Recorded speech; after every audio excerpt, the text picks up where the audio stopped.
Security was set up as a trust fund, and it's a trust that has been violated more in practice than in the letter of the law. And the question is, how long are you going to keep taking money from Social Security?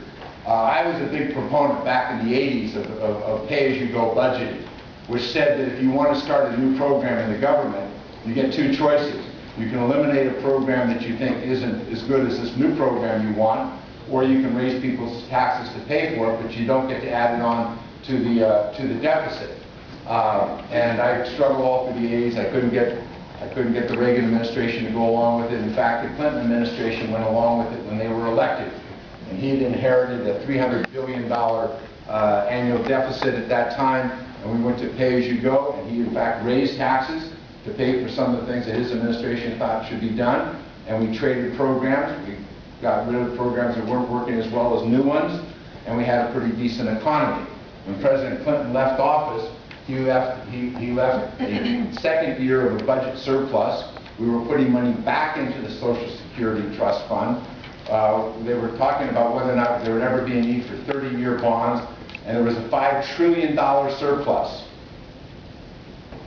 When President Obama came to office, it's a $12 trillion deficit, because every year they spent about $1 trillion more than they were budgeting for, and that comes out of the Social Security Trust Fund, and that underwrites it. And we put notes into it. We put treasury bills into the Social Security Trust Fund. That in itself is not necessarily a bad thing, but when you do it in excess, and you do it to such an extent that you threaten the overall stability of the government, that becomes a bad thing. It's more than just about Social Security.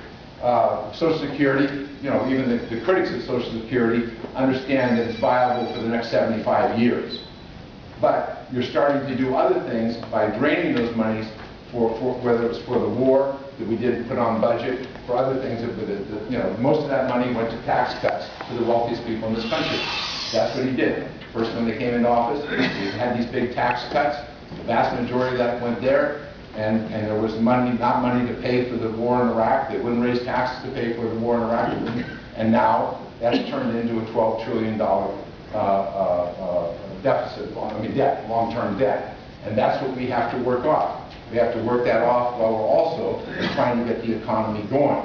In a perfect world, I'd go back to what I was doing before, which was pay-as-you-go, and we got to a point where the Social Security Trust Fund was not underwriting other governmental activities. And that's, it took us a decade, 8 years, to get to that point, and it evaporated overnight with the Bush administration. That's just factual. I'm not passing judgment on it. I didn't agree with it. Clearly, I didn't agree with it. But that's what's going on.